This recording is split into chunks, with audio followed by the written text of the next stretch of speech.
Sekarang ni kita sudah pun berada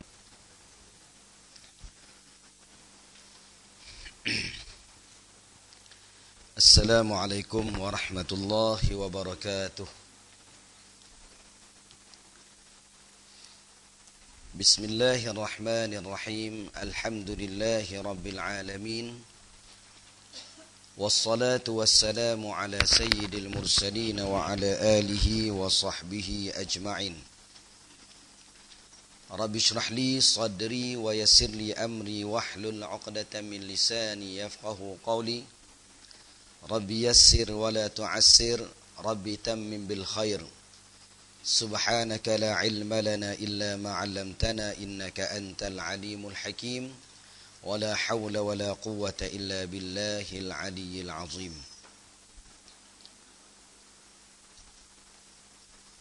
Tuan-tuan dan puan-puan yang dikasihi dan dirahmati Allah Subhanahu wa taala.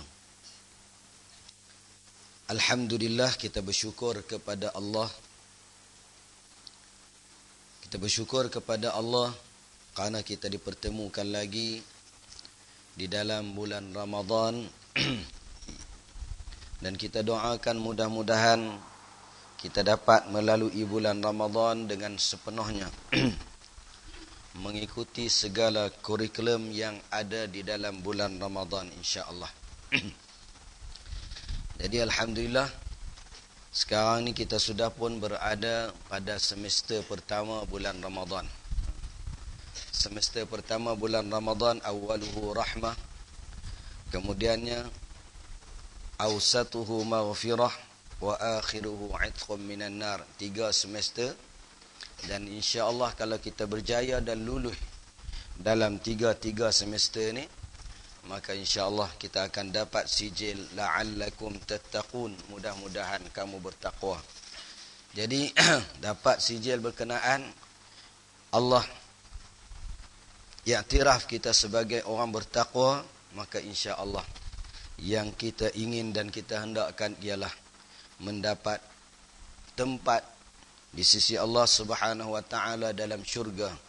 Innal muttaqina fi maqamin amin. Orang-orang yang bertakwa akan berada di dalam tempat yang aman, insya-Allah. Jadi tuan-tuan, kalau kita tengok atas muka bumi ni, kadang-kadang kita rasa macam keamanan tu makin berkurangan. Walaupun ada saat dan ketika itu kita baca hikmah, saat dan ketika kita nampak seolah-olah macam Islam sudah pun dapat menapak dan akan menebarkan ajaran-ajaran Islam, dan dengan ajaran Islam yang penuh dengan keselamatan. Tapi tiba-tiba kita dikejutkan kadang-kadang dan kita merasakan bahawa kita seolah-olah sebahagian orang merasa seperti putus asa.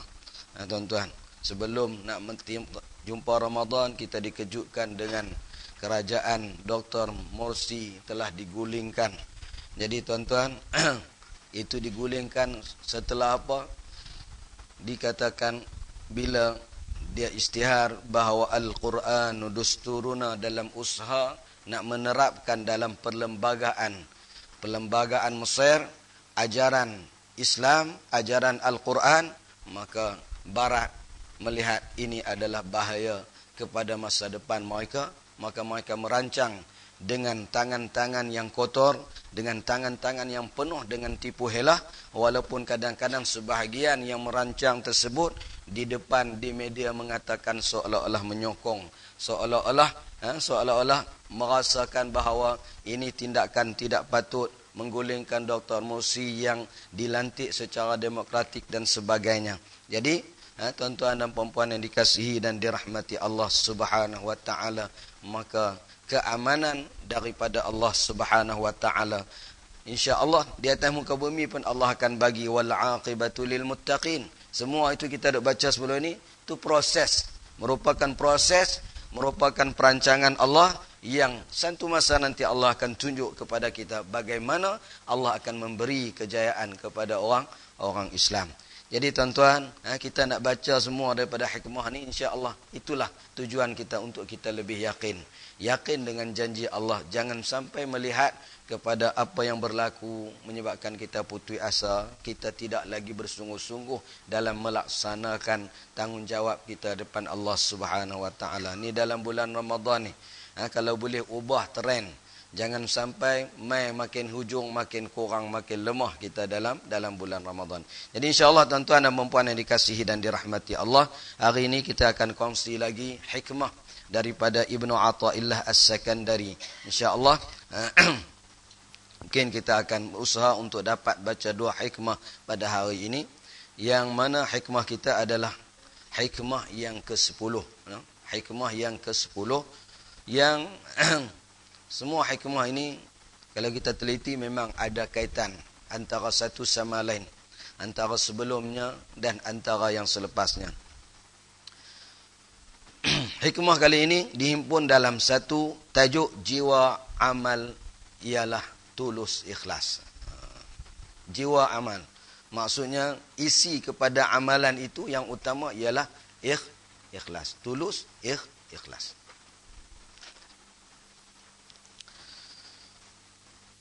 Berkata Ibnu Athaillah As-Sakandari pada hikmah yang ke-10, al-a'malu suwarun qa'imatun wa arwahuha wujudu sirril ikhlasi fiha.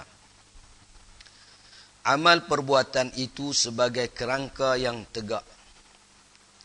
Sedang ruh, artinya jiwanya, jiwa amalan tersebut, ialah terdapatnya rasa ikhlas, artinya ketulusan dalam amal perbuatan.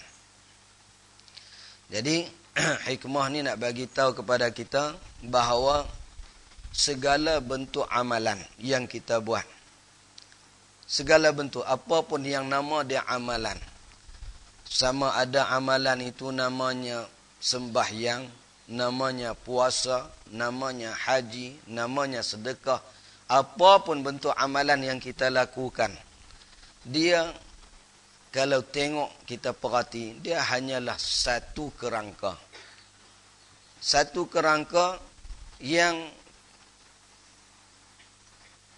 tak hidup. Macamlah dengan kerangka tubuh badan kita. Kita kalau tengok dari sudut mata kita, dari sudut dada kita dan sebagainya, ni satu kerangka saja. Tapi nak bagi hidup kerangka ni, sembahyang yang kita sembahyang, kalau kita tengok rangka dia merupakan apa dia? Sembahyang itu ialah sembahyang satu amalan yang kita mulakan dengan muftatahatun bit takbir. Kita mulakan dengan takbir. Kita kata Allahu Akbar. Wa muhtatamatun bit taslim. Habis Assalamualaikum belah kanan, Assalamualaikum belah kiri. Tengah-tengah tu kita baca Fatihah, kita baca surah, lepas itu kita rokok, kita i'tidal, sujud, rangka. Tapi rangka ini tak akan ada apa nilainya, tidak akan ada apa artinya di sisi Allah Subhanahu wa taala untuk menjadikan amalan itu diterima oleh Allah Subhanahu wa taala, untuk menjadikan kita dekat dengan Allah Subhanahu wa taala. Tidak ada nilainya amalan tersebut, melainkan di dalam amalan itu ada apa? Ada ruh amalan berkenaan. Macam tubuh badan kita. Dengan adanya ruh, maka tubuh badan kita boleh bergerak. Adanya ruh, kita bernyawa dan kita berfikir, kita lakukan macam-macam dengan ruh berkenaan. Mai satu saat Allah cabut ruh kita, maka tubuh badan kita terkujur di atas lantai, di atas katil. Orang pergi nak buat apa pun tak boleh kata apa dah. Orang nak pegang kita, orang nak hawing kita pergi mana-mana. Kadang-kadang dalam mana-mana peperangan dan sebagainya, kadang-kadang orang angkat orang yang sudah mati itu, lempak naik atas lori macam tu. Tak boleh kata apa dah. Jadi yang boleh hidupnya kita itu dengan roh. Begitu juga dengan amalan. Hidupnya amalan, dan amalan itu mempunyai nilai di sisi Allah Subhanahu wa taala dengan adanya sirrul ikhlas. Ada ikhlas dalam amalan tersebut. Artinya orang yang buat amal itu, dia berikhlas dalam mengamalkan. Ikhlas itu untuk apa? Al-ikhlasu lillah. Ikhlas artinya untuk Allah Subhanahu wa ta'ala. Mukhlishina lahuddin wa ma umiru illa liya'budullaha mukhlishina lahuddin. Kamu tak diperintahkan melainkan untuk kamu beribadat kepada Allah, beribadat dalam keadaan kamu ikhlas kepada Allah Subhanahu wa taala. Buat kerja dalam keadaan tidak ada kepentingan lain. Yang ada ialah nak cari redha Allah, buat kerana Allah Subhanahu wa taala. Dalam pelajaran lepas kita dah sebut sikit bahawa ikhlas ini ada tingkatan dia. Tingkatan antara ikhlas orang awam. Orang awam macam kita ni, orang biasa, orang awam. Ikhlas orang awam ni terang mana? Ikhlas orang awam ni ialah ikhrajul khalq min muamalatil haqq ma'a talabil huzuzid dunyawiyah wal ukhrawiyah. Itu ikhlas orang awam kita ni. Tak tahulah kalau kok-koklah tuan-tuan ni dah masuk peringkat khawasul khawas. Cikgu Zain kot masuk peringkat khawasul khawas kan. Dalam puasa pun dia ada tingkatan macam tu. Jadi, ghaib tu. Ghaib. Jadi, peringkat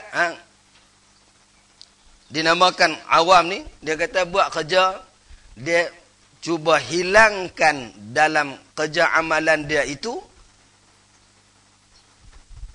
ingin kepada pandangan makhluk supaya orang tengok.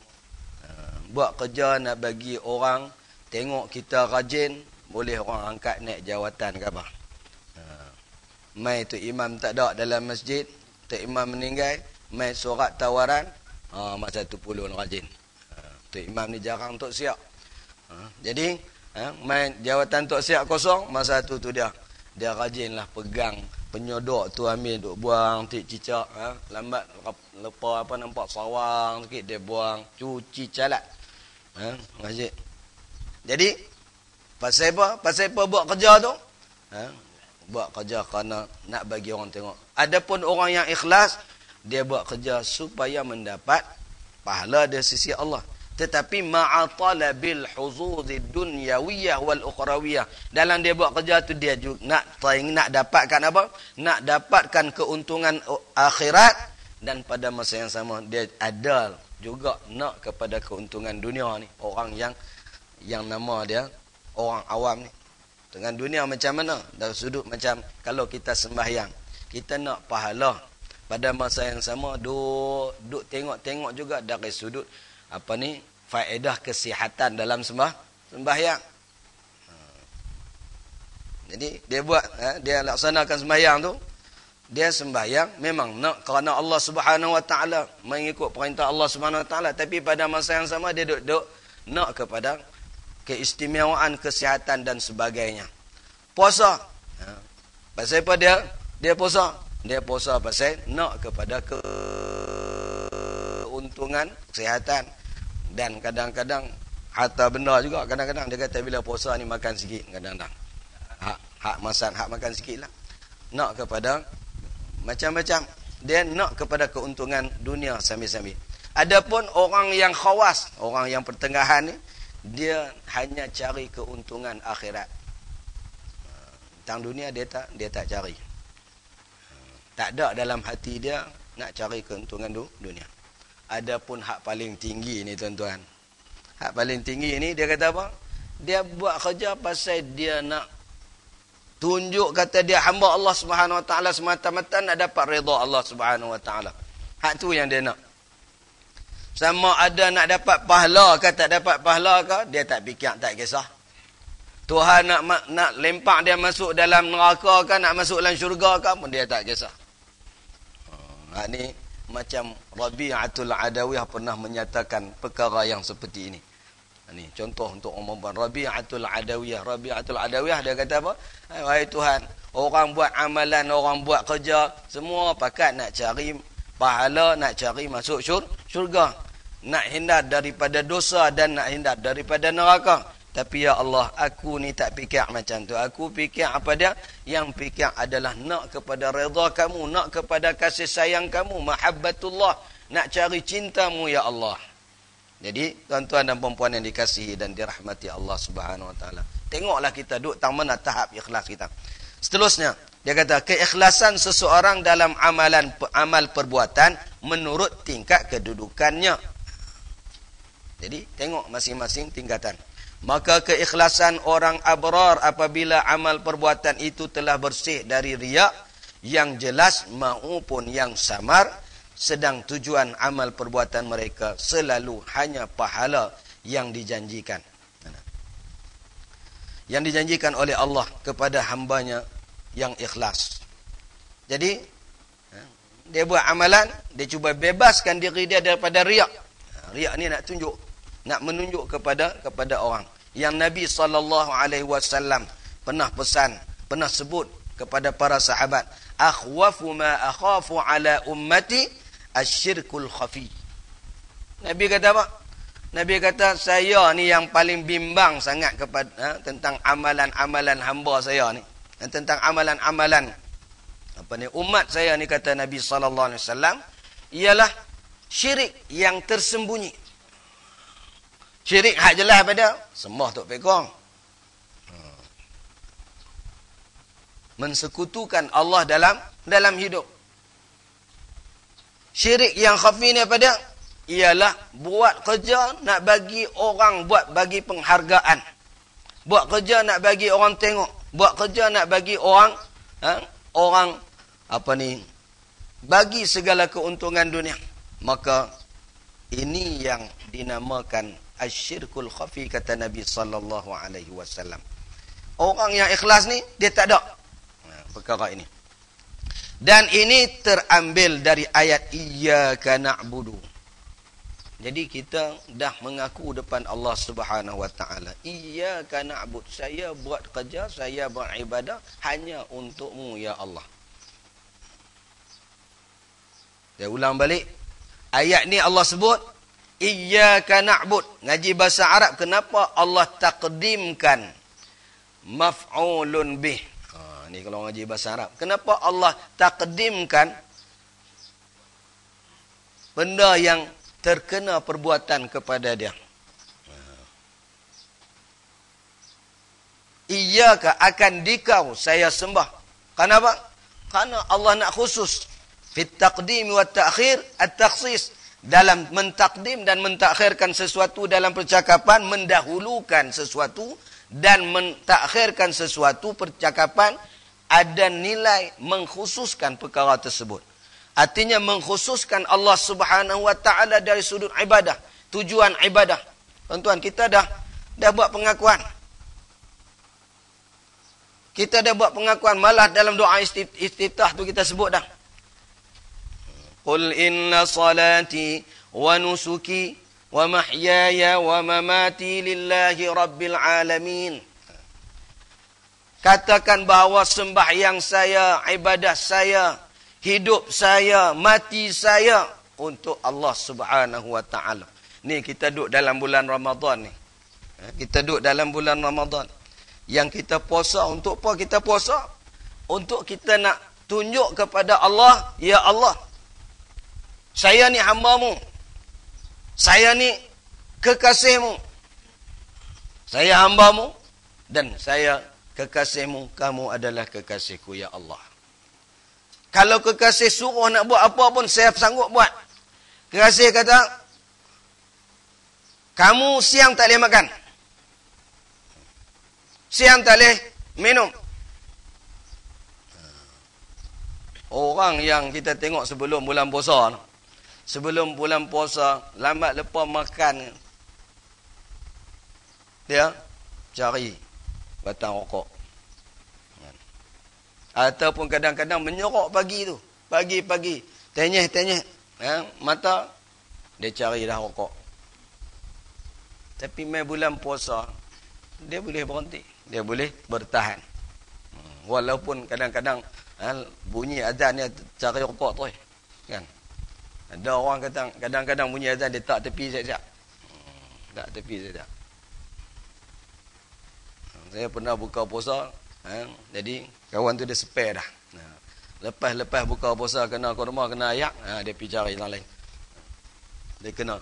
Tapi oleh kerana Allah suruh, dia sanggup. Maka kenapa tak ambil pengajaran daripada bulan puasa ni, bahawa kita sebagai hamba, kita sanggup lakukan apa saja yang Allah suruh kepada kita, yang Allah perintah kepada kita, yang Allah minta kepada kita. Apa saja yang Allah tetapkan kepada kita, kita sanggup laksanakan sebagai kekasih Allah Subhanahu wa taala. Kalau dalam bercinta antara manusia, manusia kata macam-macam ibarat. Andai lautan api lah hak nu hak ni lah, sanggup aku rentang, sanggup aku apa ke? Maka kenapa dengan Allah Subhanahu wa taala kita tak ambil pengajaran dalam bulan puasa? Tu pun tuan-tuan, dalam bulan puasa ni tuan-tuan, kita tengok makin hari bila iman manusia makin menipis. Kadang-kadang kita tak sangka tengok orang yang kita rasa tak patut orang ni tinggal puasa. Saya dalam pengalaman ni tengok dalam puasa kali ni saya dikejutkan oleh orang yang saya tak sangka dia tak berpuasa. Dikejutkan oleh orang yang saya sangka dia tak patut dia tak puasa. Tapi satu hari saya naik kereta tekuk batas ban sungai nak balik rumah mentua saya. Tiba-tiba daripada jauh tengok kawan tu naik motor mai. Daripada jauh tengok di mulut dia nampak putih, merah tak nampak. Tu boleh bertahan sikitlah. Tak nampak merah, sama ada berasap dah ataupun tak. Tapi duk ada di mulut dia. Ada di mulut dia. Yang bila dia terkejut nampak kereta kita, dia pun dan tarik bawa motor. Kebetulan selisih saya buka tingkap, saya kata tak puasa. Dia terkejut. Saja gempak lah nak melawat, sama ada dia puasa ke tak tahulah kan. Tapi saya gempak. Kadang-kadang nak kena gempak. Orang yang saya rasa tahap dia tu patut digempak macam tu. Kadang-kadang orang kampung kita ni kita tahulah kan. Patut kita gempak. Tak puasa, dia pun terkejut tengok. Jadi tuan-tuan, saya rasa dalam keadaan ni kita duk awaluhu rahmah, awal rahmah ni. Dalam rahmat Allah Subhanahu wa taala selalu kalau awal rahmah ni saya bayangkan rahmat Allah Subhanahu wa taala, dan tuan-tuan pun nampaklah bagaimana Allah Subhanahu wa taala mempermudahkan dari sudut emosi kita untuk berhadapan dengan Ramadan. Orang Islam pun Allah permudahkan, Allah bantu dari sudut emosi kita. Ramadan, malam pertama tarawih, berduyun-duyun orang pakat pi ke masjid. Dalam orang duk ramai-ramai, gerombolan yang ramai ini menghayati Ramadan, tiba-tiba ada sebahagian daripada orang Islam tak berasa nak ligan untuk nak dapat keuntungan ni. Nak niaga bazar Ramadan, niaga lah kan. Tapi jangan niaga sampai tak ada langsung sepanjang Ramadan dia bertarawih sama orang ramai. Kita nak pergi sembahyang tarawih, kadang-kadang kita duk nampak bawa kereta, atas kereta ada payung ke. InsyaAllah dia singgah masjid. Jadi, tuan-tuan dan puan-puan yang dikasihi dan dirahmati Allah Subhanahu wa taala. Maksudnya, beribadah pulun sungguh-sungguh nak dapatkan keredaan Allah, nak dapatkan keuntungan yang Allah sedia. Insya-Allah inilah nama dia orang yang buat kerja ikhlas kerana Allah Subhanahu wa taala. Hanya kepadamu kami menyembah dan tiada kami mempersekutukan engkau dalam ibadatku. Ini kepada dan tiada kami mempersekutukan engkau dalam ibadatku ini kepada sesuatu yang lain. Campur dengan lain-lain tujuan, mai nak buka puasa pasal free misalnya. Mai buka puasa di masjid pakai pasal free. Tapi kadang-kadang kita tak boleh sangka macam tu. Saya berkongsi satu orang, dia duk buka puasa di Masjid Zahir. Dia kata dia duk buka puasa di Masjid Zahir. Dia nampak satu orang, ada satu orang selalu duk pergi buka Masjid Zahir. Kan? Dia bawa dengan anak isteri dia. Anak hak kecil pun pi. Dia kata nak kongsi dari sudut perasaan lah. Kadang-kadang kita tengok suasana tu, dia kata kita kadang-kadang menerjah fikiran kita kata orang ni dia cari peluang tak kedua masak di rumah ni kan. Kadang-kadang tengok tiba-tiba bila dia fikir macam tu, tiba-tiba kawan ni pergi ambil kanji, mai tak kat dia, pecik-pecik tak duduk tak payah bangkit. Lama-lama mai terlintas satu pula dia kata, "Ish, silap saya." Rupanya kawan ni bukan nak cari hak tu.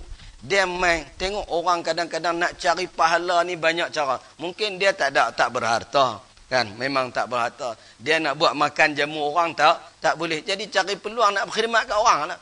Nak cari pahala dengan cara peluang berkhidmat. Ni dia sudut kita nak sangka kat orang ni pun satu pasal juga. Jadi tuan-tuan dan puan-puan yang dikasihi dan dirahmati Allah Subhanahu wa taala. Macam-macam orang boleh cari pahala daripada Allah Subhanahu wa taala. Jadi ikhlas orang pelbagai. Adapun keikhlasan orang yang muqarrabin ialah menerapkan pengertian la haula wala quwwata illa billah. Tidak ada kekuatan, tidak daya dan untuk mengelakkan dan tiada kekuatan untuk berbuat apapun kecuali dengan pertolongan Allah Subhanahu wa taala. Dengan pertolongan langsung daripada Allah Subhanahu wa taala. Tiada daya kekuatan sendiri, sedang semua itu hanya daripada Allah. Ia merasa bahawa semua amal perbuatan semata-mata kurnia Allah kepadanya, sebab Allah yang memberi hidayah dan taufik. Jadi orang muqarrabin dia tengok, dia merasakan apa pun dia buat, orang muqarrabin dia punya ikhlas, orang muqarrabin dia buat apa pun, maka kembalinya kepada bantuan Allah Subhanahu wa taala. Dia tak nampak dari sudut usaha dia. Dia nampak semuanya daripada Allah Subhanahu wa taala. Dia nak bertaubat pun perlu kepada bantuan Allah. Sebab itulah ada seorang ahli tasawuf, dia kata dia lebih mencadangkan ayat kita nak minta taubat, minta ampun tu. Dia kata kita sebut Allahumma ghfirli wa tub alayya. Ya Allah, ampunkan daku. Dalam bentuk kita minta pertolongan Allah untuk apa? Allah mengampunkan kita. Allahumma ghfirli wa tub alayya, dan bagilah aku bertaubat. Berbanding dengan hak biasa kita duk kata astaghfirullah. Kalau terjemah betul-betul harfiah kepada astaghfirullah, saya nak minta ampun. Dia kata takut nak minta ampun tak minta lagi. Dia kata takut ada nau'ul kadhib, bentuk pendustaan. Tapi tak apalah tuan-tuan. Nak istighfar guna ayat mana pun istighfar pilah. Tuan-tuan, ni kita dalam bulan Ramadan ni dan seterusnya bulan-bulan lain, insya-Allah kita memperbanyakkan istighfar. Itu adalah sifat orang bertakwa yang kita sebut bulan Ramadan. Kita nak supaya kita jadi orang bertakwa. Sifat orang bertakwa apa dia? Wabil ashari hum yastaghfirun.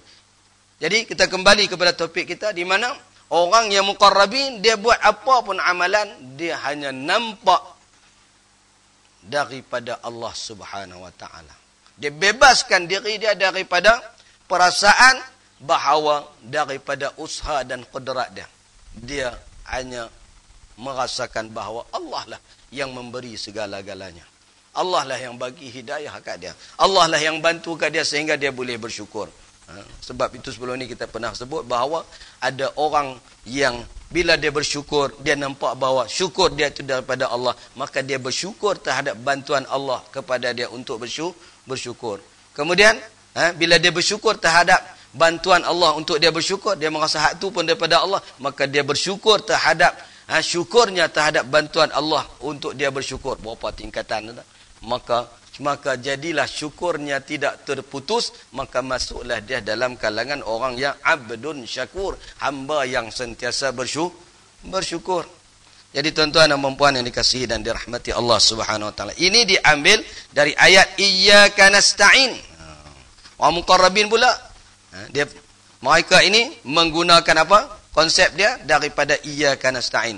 Hanya kepadamu kami mengharap bantuan pertolongan, sebab kami sendiri tidak berdaya. Amal orang abrar, kami sendiri tidak berdaya.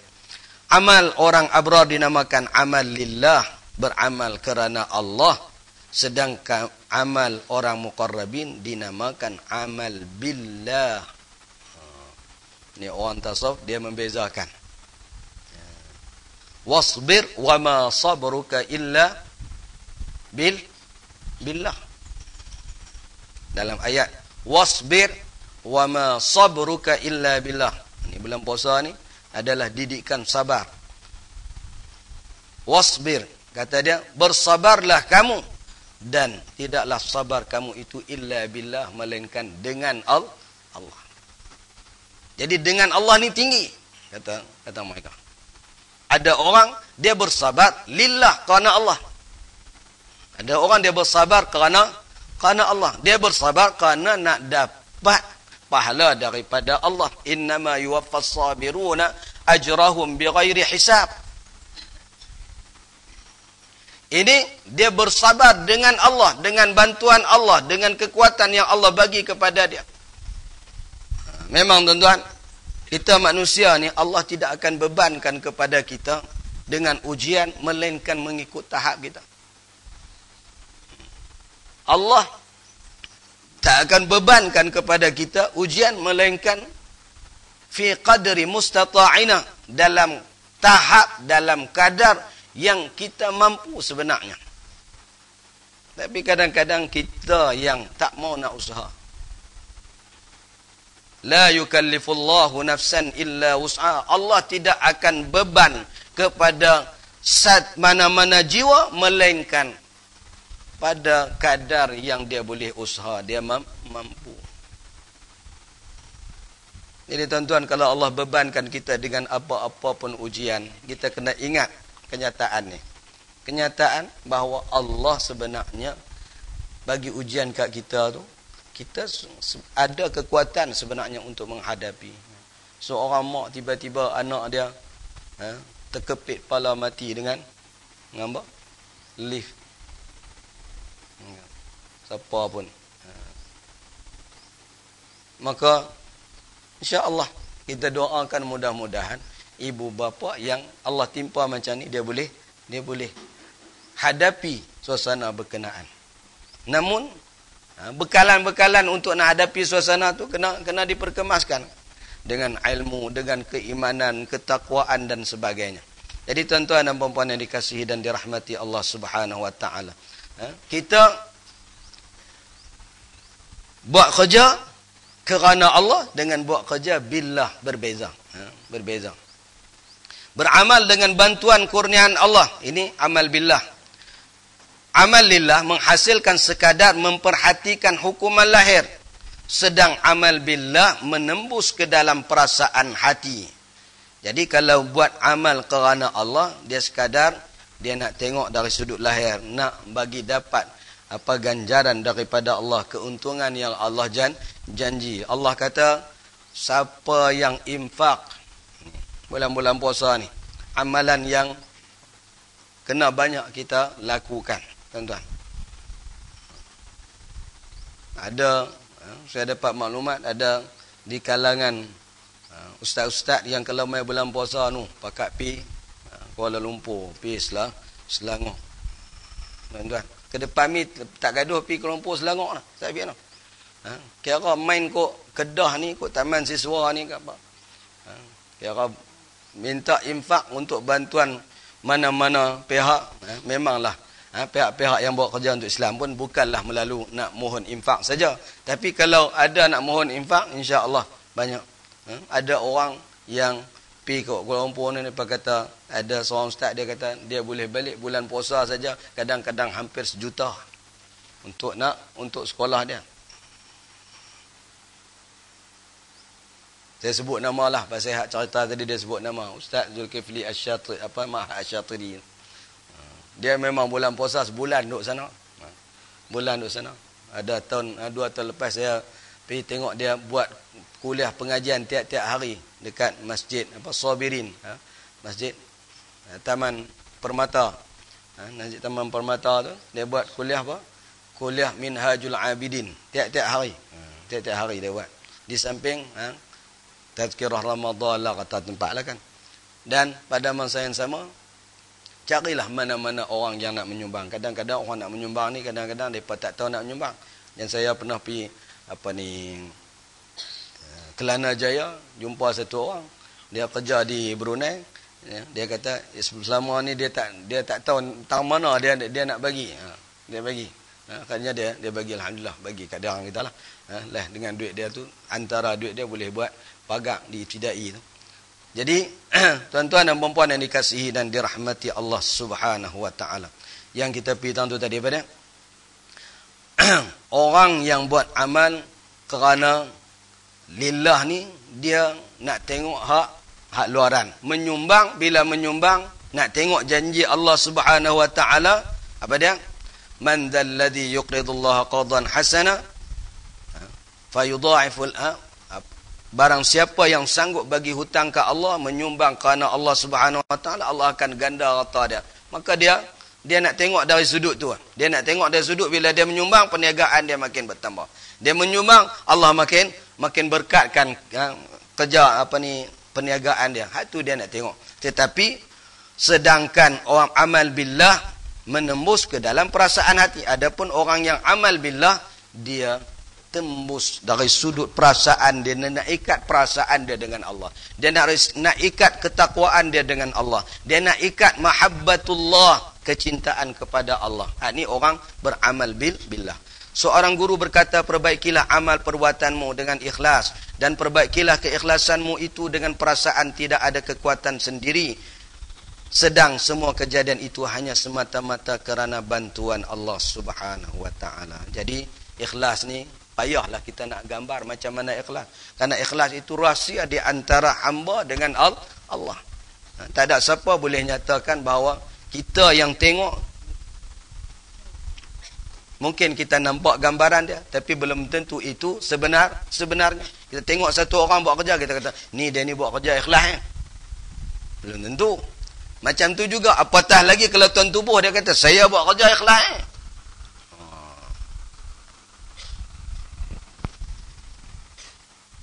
Bulan puasa ni, dia lah nak apa, cuci meja, nak basuh pinggan apa semua. Mai satu tahap dia kata, "Weh, hangpa awak tak tolong sama?" Kan? Hangpa awak tak tolong sama? Hang buat kerjalah kerana Allah. Orang kata, "Aku buat kerja kerana Allah, ikhlas ni." Jadi, tuan tubuh, apatah lagi tuan tubuh kata, belum tentu lagi itu ikhlas. Yang nak tahu betul-betul ada ikhlas tak ada ikhlas adalah antara dalaman hamba berkenaan dengan Allah. Sirrun min asrarillah. Sirrun bainal abdi wa rabbih. Rahsia di antara hamba dengan Tuhan dia. Jadi kita tak payah sukar kita nak tunjulkan apa itu ikhlas. Seterusnya, oleh kerana ikhlas ni, tuan-tuan kata ulama, ikhlas ni dia tidak akan hidup melainkan bila seseorang itu duduk dalam keadaan merendah dia. Dia dalam keadaan lebih terhina dia. Ikhlas ni dia tak akan tertunjuk, melainkan satu orang yang sanggup merendahkan kedudukan dia. Kata ulama, dia seorang pemimpin, dia tak tunjuk kata dia seorang pemimpin. Dia seorang profesor, dia tak tunjuk dia profesor. Dia pensyarah hebat, dia tak tunjuk dia sebagai pensyarah. Seorang ulama, alim 4 mazhab, tapi kadang-kadang boleh jadi dia pi ikut pekan ke, pi mana-mana ke, silap-silap dia lintas-lintas, lalu depan apa? Depan sampah, tiba-tiba ada orang cakap, "Hoi, lalu depan sampah tak kutik." Kena zakah macam tu. Dia pun kutik sampah, tak kata apa. Mungkin kadang-kadang dia pergi ikut pekan, kadang-kadang ada orang, "Boleh hang tolong tanggung aku tak?" Dia sanggup tanggung. Ni orang-orang yang ikhlas. Ada ulama-ulama yang pernah berlaku kepada dia macam tu. Lalu ikut pekan. Kadang-kadang Allah nak uji orang duk pergi Mekah. Ada seorang dia pernah cerita. Cerita ni saya baca dalam satu makalah. Cerita dari sudut ujian di Mekah. Di Mekah. Dia duduk atas bah. Duduk atas bah. Dalam bah tu ada dengan beg dan sebagainya. Dia duduk di negara dia ni, orang hebat nah. Duduk atas bah. Kemudian rombongan atas bah tu pakat turun. Adalah pergi buat, sama ada dalam niat umrah ke apa.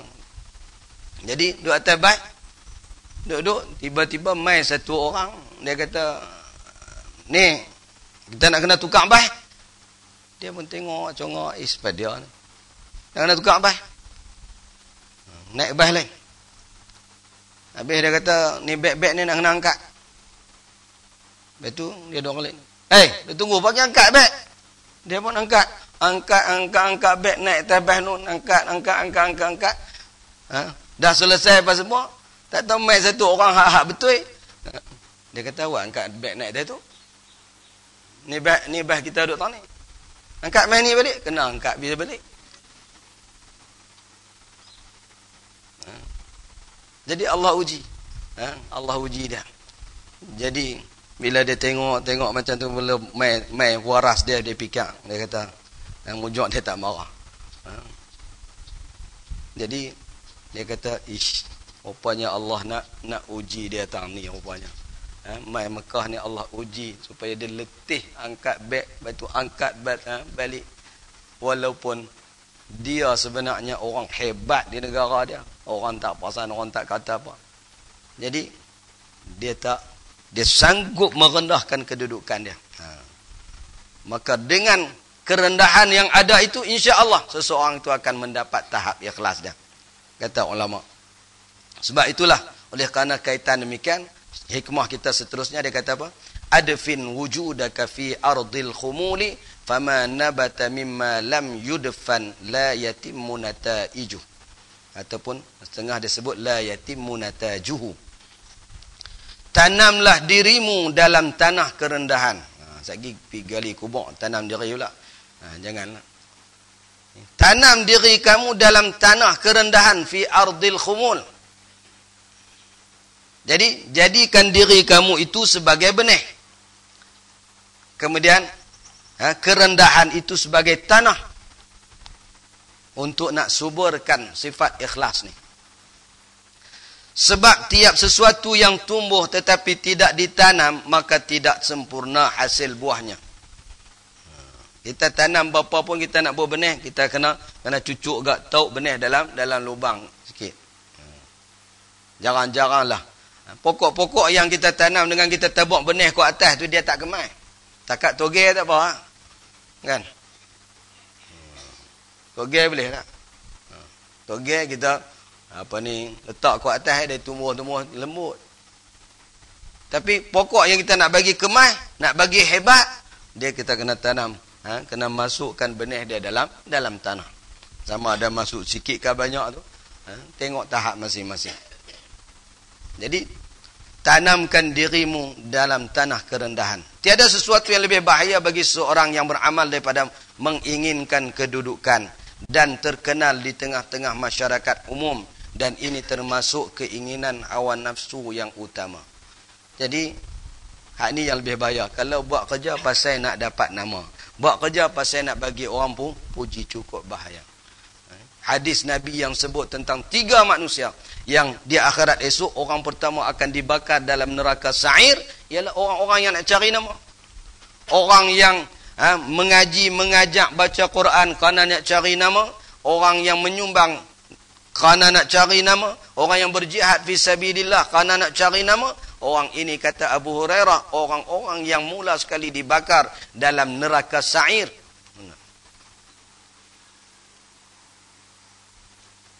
Jadi ini satu perkara yang cukup bahaya. Namun kadang-kadang ada dalam kalangan kita Allah uji. Dia jadi orang masyhur. Dia jadi orang yang orang sebut di mana-mana, orang angkat dia. Maka siapa yang Allah uji macam ni, dia nak kena cubalah. Cuba supaya rendahkan diri dia. Tu setengah-setengah ulama kadang-kadang dia jadi orang yang orang cari dia, orang masyhurkan dia. Imam Ghazali, dia jadi apa? Jadi orang yang masyhur. Dia duk tengok di mana pun, pandangan, pendapat selalu mai daripada Ghazali. Bila bertembung pandangan antara Imam Ghazali dengan siapa-siapa, orang pilih pandangan Imam Ghazali. Sampai ke telinga dia, dia dah tahu suasana berkenaan, mai perasaan dalam diri dia. Dia rasa itu satu penyakit. Dia rasa penyakit. Maka oleh kerana itu dia merantau. Dia pergi ke Damsyik, pergi ke mana? Kudus, pergi ke Mekah dan sebagainya, atas dasar nak buang penyakit berkenaan.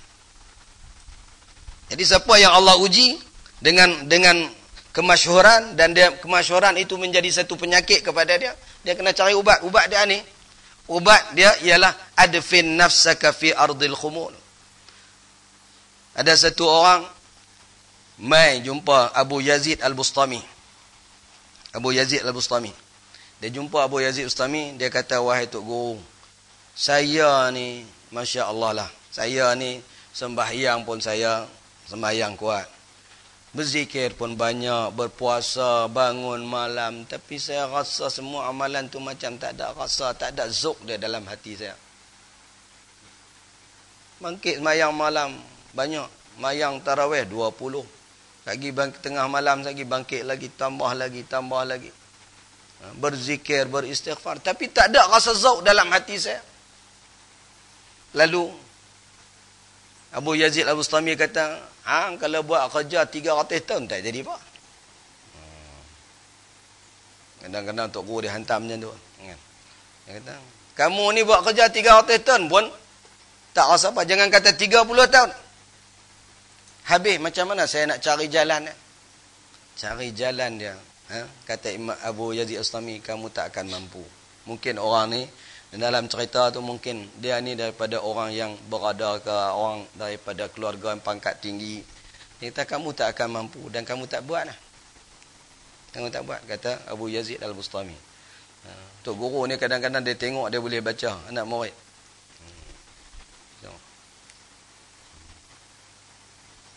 Tok Guru yang hebat-hebat lah. Lagi duk berasa kata ni ustaz tahu saya. Jadi Tok Guru dia dia kata kamu tak akan mampu dan tak akan buat. Dia kata saya nak buat ni. Betul nak buat ni? Kata Abu Yazid Al-Bustami, lah ni macam ni. Kamu buang pakaian hak nampak hebat ni, jubah hak nampak lembut, kain hak mahal-mahal, pakai kepiah cantik-cantik, buang, tukar pakai pakaian hak jenis nampak tebal, kain kasar sikit. Lepas tu ikat satu tali di tengkok kamu, buh raga, dalam raga tu bubuh bubuhlah, kalau bahasa kita ni mudah saya kata bubuhlah coklat. Dalam cerita tu dia kata bubuhlah jauzah. Jauz ni ialah sejenis kacang. Kalau kita tengok kacang main negara Arab ke mana, kacang yang bentuk macam otak sikit tu, kita katok dia keluar isi dia nak macam otak sikit, dia melengkoi-lengkoi rata kan. Pernah tengok ni kacang tu? Tak tahu bahasa kita panggil kacang apa. Ada satu apa ni, badam, ada sejenis lagi. Sedap kacang tu, tapi nak makan dia cukup tersesa lah. Kena cari batu katok. Bukan kacang teradik, lain sikit. Itu bahasa Arab panggil jauzah. Jadi dalam cerita tu kata buh jenis kacang tu. Bahasa mudah kita kata bubuh lah coklat. Bubuh lah gula-gula dalam raga. Bawa masuk dalam pasar dan biar budak-budak ikut kamu. Ini dulu Pak Cik Kurdi lah. Orang baca buku dulu. Jadi jalan dan kamu kata kat budak-budak ni, kata kat mereka, wahai anak-anak, tolong tampak Pak Cik tak? Siapa tampak Pak Cik sekali, Pak Cik bagi coklat sebiji.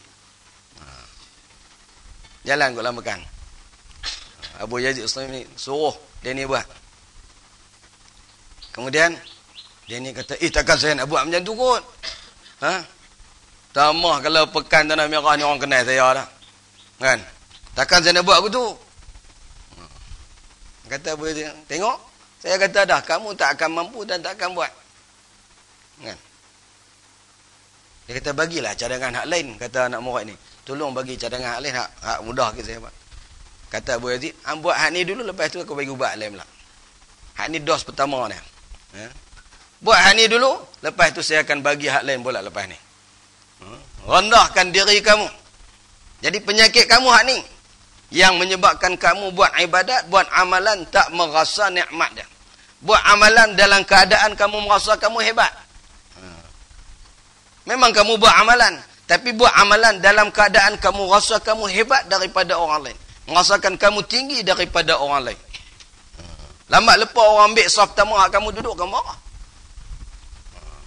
Kamu rasa kamu lebih daripada orang lain.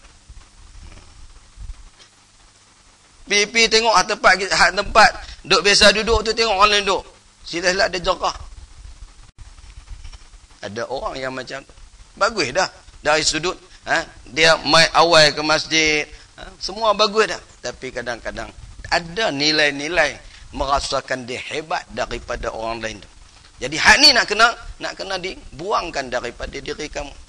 Sebab itulah tuan-tuan, kita dengar cerita bagaimana ada ulama-ulama yang orang kenal dia dengan gila. Bahlul al-Majnun. Kan? Yang kita lah ni, kalau tengok orang yang tak apa cerdik sikit, merasa bengap sikit dia punya, dia kata bahlul punya orang. Baguslah kalau orang, kita pun kalau orang maki kita bahlul, alhamdulillah, kamu samakan saya dengan wali Allah. Bahlul tu wali. Bahlul orang sufi, orang wali. Dia duk jalan kok pekan, jalan kok pasar, budak-budak duk ikut dia. Budak-budak pemain-main dia. Jadi tuan-tuan dan puan-puan yang dikasihi dan dirahmati Allah Subhanahu wa taala, siapa yang nak merasakan nikmat ikhlas, nak hilangkan perasaan riya, nak mendapatkan kedudukan di sisi Allah, kanalah cari-cari jalan untuk rendahkan kedudukan dia.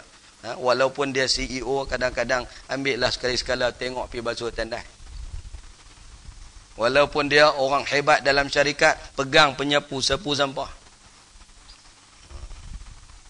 Jadi insya-Allah benda ini akan menjadikan dia ada perasaan ikhlas, insya-Allah. Jadi setakat tu dulu, huraian yang selebihnya tuan-tuan bacalah, insya-Allah kita sambung nanti dalam hikmah yang seterusnya, hikmah yang kedua 12, di mana hikmah tersebut sebut ma nafa'al qalbu syai'un misla uzlatin yadkhulu biha maidanal fikrah. Jadi insya-Allah mudah-mudahan dengan tajuk ikhlas yang kita baca ini, terutamanya pula kita baca dalam bulan Ramadan, menjadikan amalan Ramadan kita ini amalan yang benar-benar diterima oleh Allah Subhanahu wa taala. Allah buang dari perasaan kita. Alhamdulillah kalau kita kontrol mana-mana surau, kita buat, kita jadi IJK mana-mana masjid kita buat banyak program, nampak program kita berjaya dan sebagainya, masa tu kita nak kena kontrol. Kita buat kerja ni bukan kerana nak cari nama, tapi kita buat kerja kerana Allah Subhanahu wa taala. Jangan sampai nanti bila kita buat, kita duk berasa hebat dah, tiba-tiba orang main komen, maka kita rasa tersentuh hati kita nak marah kepada orang komen. Jadi insya-Allah mudah-mudahan ketika itu kita mendapat qabul, penerimaan daripada Allah, mudah-mudahan. Jadi Allahumma inna, ya Allah ya Tuhan kami mohon nas'aluka mohon daripada